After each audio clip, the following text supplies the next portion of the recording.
Howdy there, friends, family, adversaries, ladies, gentlemen, and non-binary folks. Welcome to the show. I'm your host, Riley Constantine, and today we are taking a spoilerific deep dive into Resident Evil Village, which is a survival horror game that I recently reviewed very favorably, and is a title that has a lot of narrative and gameplay nuances worth exploring. There will be some spoilers regarding the lore and important narrative developments here, so if you still need to play Resident Evil Village and you want to remain unspoiled, this video probably is not for you. But regardless, this should be a good episode. So without further ado, here we go. In my previous video, I said that Resident Evil Village was quintessential Resident Evil, and I meant that in more ways than one. In the obvious sense, Resident Evil Village contains the franchise's trademark horror, action, campy schlock, and a lot of gameplay mechanics that are present throughout the series. But what's even more important here is that the game also thematically matches the core thesis of the entire Resident Evil series as a whole, and literally embodies its namesake of Resident Evil. See, the words Resident Evil translate to the evil that lives here, which is a phrase that the Resident Evil titles narratively and thematically reflect in really important ways throughout all the games in this series, and especially the good ones. This will take a bit to explain, but let's start by discussing the original Resident Evil. The first Resident Evil game was about how you, the player, invade the residence of an evil entity. As Chris Redfield and Jill Valentine, the player infiltrates the hostile Spencer estate that has become overrun with zombies and other adjacent monstrosities. In this enemy-filled location, the player goes from room to room of this depraved estate, finding new weapons, items, and terrors that encourage the player to go backtrack and uncover the mysteries that transpired at this awful place. This, in turn, allows the setting of the Spencer estate to have a sense of character. The locale has a haunting presence and leaves an impression on the player's psyche, which is important for a horror game that checks new scares and surprises at the player like a hidden medical bill. Because that's what's truly terrifying.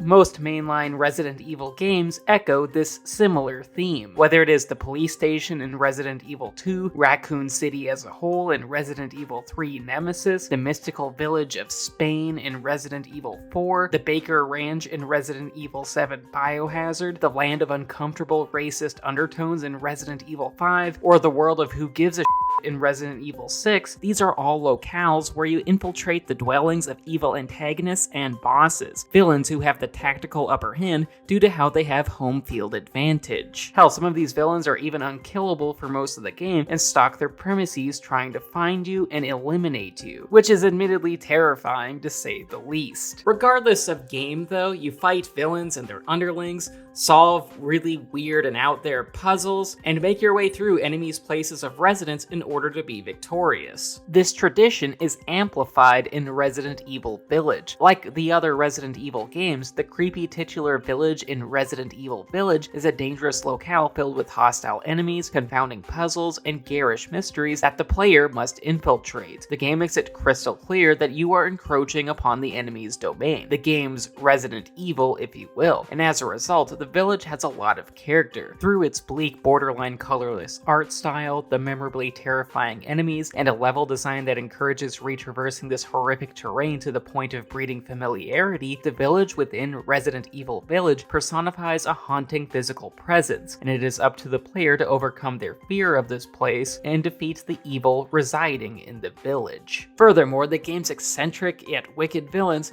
further mirror the Resident Evil franchise's core theme. Resident Evil Village's bosses are immoral entities that wield their influence over the village's denizens like a cudgel. They aren't afraid to conduct deadly experiments on innocent people, and they actively seize the surrounding lands for resources. And due to this, Resident Evil Village's antagonists ensure that they are the ultimate power within the village, a power that Ethan Winters, and by extension the player, tries to sever. As the player traverses this enemy terrain, we learn that the village's power structure is split into fiefdoms. Heisenberg operates in a mechanical factory, Moreau has control over the village's water supply, Beneviento dwells in a terrifying mansion on the countryside, and Lady Dimitrescu resides in a gothic and imposing castle, despite how she could have embarked on a lucrative secondary career as a domineering center in the WNBA. Whoever the villain is though, Ethan must trespass into these enemy domains, where the villains have home field advantage. This presents a problem for Ethan. After all, the bosses know their home terrain far better than Ethan does, and they all hatch elaborate schemes that weaponize their knowledge of their labyrinthine places of residence against him. And from there, it is up to Ethan and the player to break into the homes of these vile fiends, overcome their schemes, and evict these evils from their places of residence and from life itself, which, once again, is very befitting for a game called Resident Evil. After all, the villains you combat are literally evil, and they literally live there. Hell, one of them even stalks the grounds of her home, trying to kill us like the sexy minxes we are. And for those reasons alone, Resident Evil Village lives up to the Resident Evil moniker. However, even beyond that though, Resident Evil Village does share another core attribute with the best Resident Evil games. Resident Evil as a series has more going on thematically than just the vile antagonists dwelling in their respective domains. In fact, the series' villains are representative of bigger societal issues than just being scenery-chewing monsters, though they can be that as well. See, most Resident Evil games, i.e. the good ones, focus on once happy and peaceful small towns and locales that tragically allow corrupt outside institutions, mostly in the form of unethical corporations, to settle in and make themselves at home in their communities. And sadly, these places become compromised. Over the course of several years, and in decades even, these once idyllic towns, villages, and cities succumb to the influences of these new corrosive presences and are transformed into nightmarish hellholes. Just like Iowa.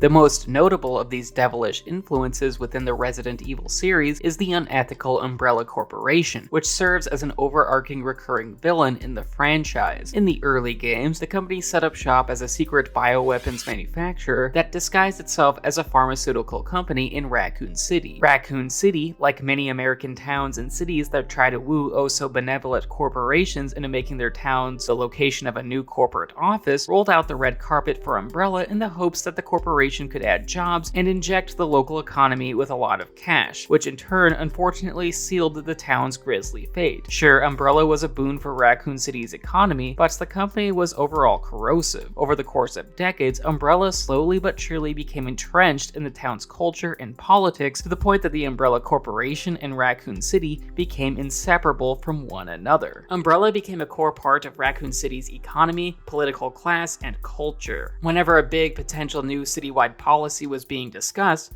Umbrella always had a big seat at the negotiating table, and as a result, Raccoon City became the town of the Umbrella Corporation. The two of them became intertwined. This became a problem for Raccoon City. The Umbrella Corporation started as an inherently corrupt entity, and in the years after moving into Raccoon City, the Umbrella Corporation became bolder and more dangerous as it became more comfortable in its new locale. As the years went on, Umbrella started to wield increasing monetary and political influence over Raccoon City to the point that they were able to conduct unethical and brazen illegal experimentation without much consequence. This company-wide malpractice is what led to the T-virus outbreak, i.e. the virus that turned people into flesh-eating zombies, which is more than likely an OSHA violation. Remember, if you see your fellow employees turning into a zombie, report it. Raccoon City's T-virus pandemic, caused by the nefarious Umbrella Corporation, served as the conflict of the first 3 Resident Evil games. In these 3 titles, the story and the world building showed how Umbrella became Raccoon City's overlords. It showed how this malevolently negligent company became so powerful that no one noticed they were creating a zombie virus until it broke containment and caused thousands of people to lose their lives, which revealed too little too late that Umbrella had embedded itself within Raccoon City's various power structures like a parasite, and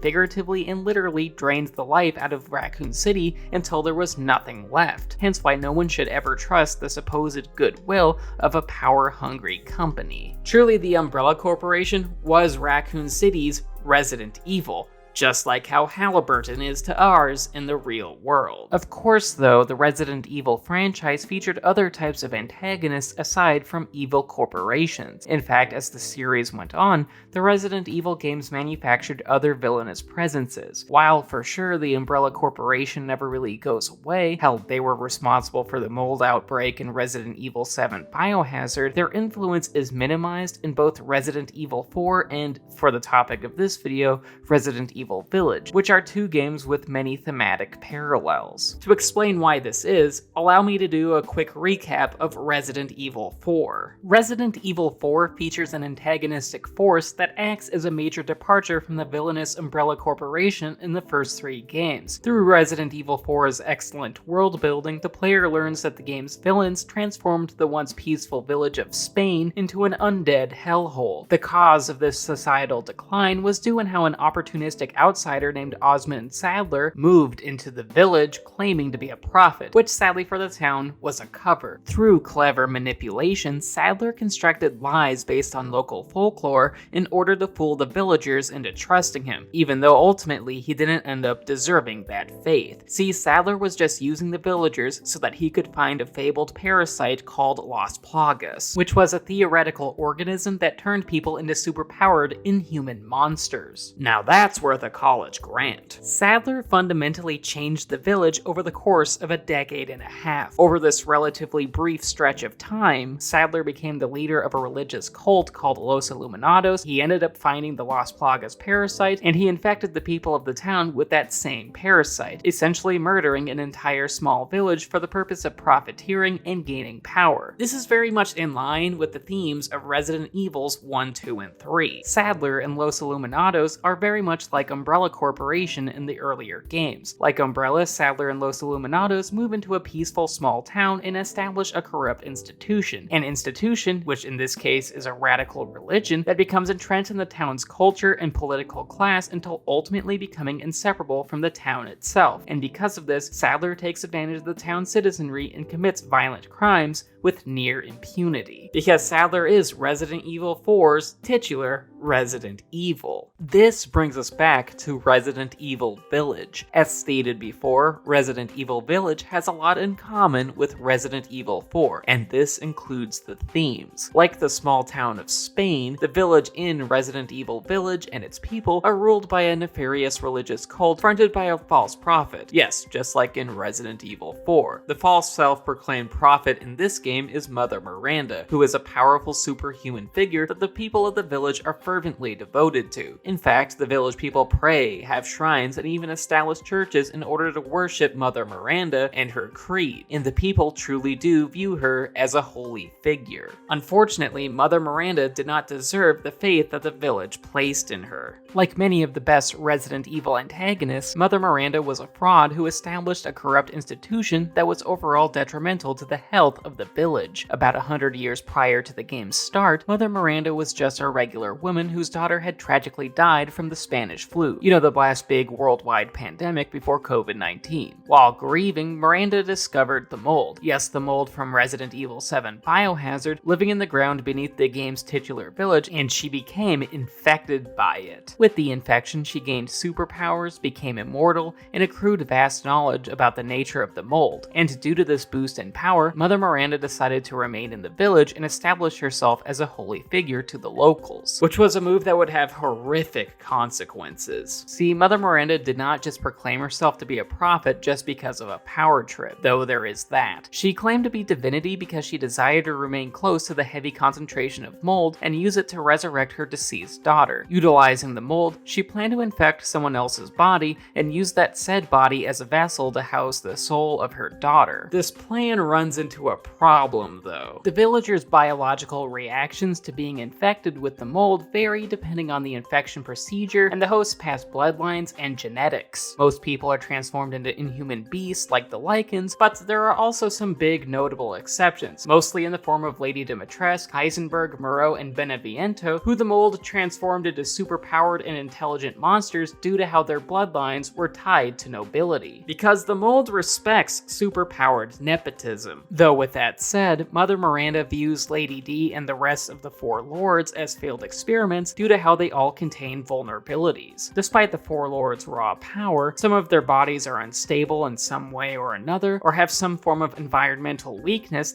that enemies can exploit. And from Mother Miranda's point of view, this makes them bad potential hosts to use for her daughter's resurrection, which does make sense. After all, Mother Miranda has put a lot of time, effort, and human rights violations into creating the best viable vessel for her daughter, and has come too far to settle on a flawed, albeit very powerful, Evil form. Still, these big variations prove that Mother Miranda can still succeed with her experiments if she applied the mold to the right person, to the right potential vessel. But the issue here is that finding the right experimental subject would take a lot of trial and error. It would be like finding a needle in a haystack or actual tuna at a Subway, meaning that Mother Miranda would need a lot of subjects that she can experiment on without raising any suspicion. Hence her scheme where she pretends to be an all-powerful religious figure. There was a lot that went into this long con, but here is the basic gist. 100 years prior to the game's start, the game's titular village was hit hard by the Spanish flu pandemic. In fact, so many people died that the village's morgue was overflowing, and Mother Miranda, who is very much an opportunist, was aware of the village's suffering and used this heartbreak to her own advantage. See, after being infected by the mold, Mother Miranda demonstrated her new moldy powers by curing villagers severely ill from the Spanish flu in order to manipulate the village into believing she was a voice for the divine, which she succeeded. Miranda convinced the village that she was a prophet, a fox religion was created, and Mother Miranda became the true power of the village. And this is where the game really reflects Resident Evil's core franchisal themes. Similar to how the Umbrella Corporation corrupted Raccoon City in the first 3 Resident Evil games, and how Sadler transformed the small city of Spain in Resident Evil 4, Mother Miranda took the village's once classic European aesthetic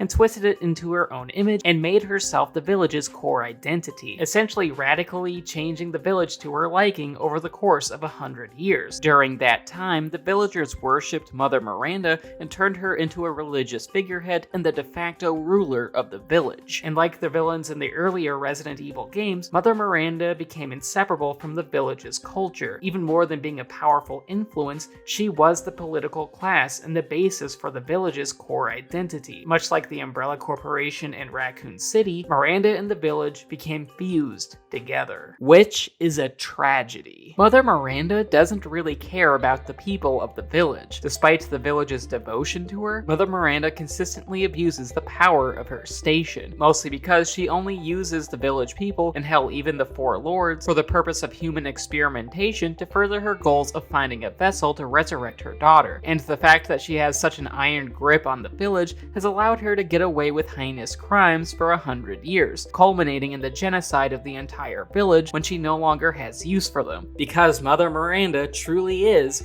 a motherfucker. Mother Miranda's cruelty is very much in line with the Resident Evil franchise's themes. Through her uncaring governance and vicious manipulations, she oversaw the death and suffering of thousands, which is a type of inhumanity that exemplifies the antagonists of previous games. And ultimately, Mother Miranda is a great Resident Evil villain because of this. She is a wicked presence who convinced a whole village that she was a prophet for over 100 years, and took advantage of the village's trust to deadly effect. Much like the Umbrella Corporation in the first 3 Resident Evil games, and Sadler in Resident Evil 4, Mother Miranda is Resident Evil Village's literal Resident Evil. So that was another video. Thank you for watching. If you enjoyed it, please leave a like rating and subscribe to my channel. Leave a comment telling me what you think about Resident Evil Village, and ring the bell so that you're notified when I make my next Resident Evil video, because you bet I'm planning on doing some more. Please consider contributing to my Patreon, which helps keep this show going. The link is in the description. And speaking of Patreon, I just want to thank my patrons, especially my high tier ones, in David Devlin and Mom. Thank you so much for supporting what I do. Love y'all.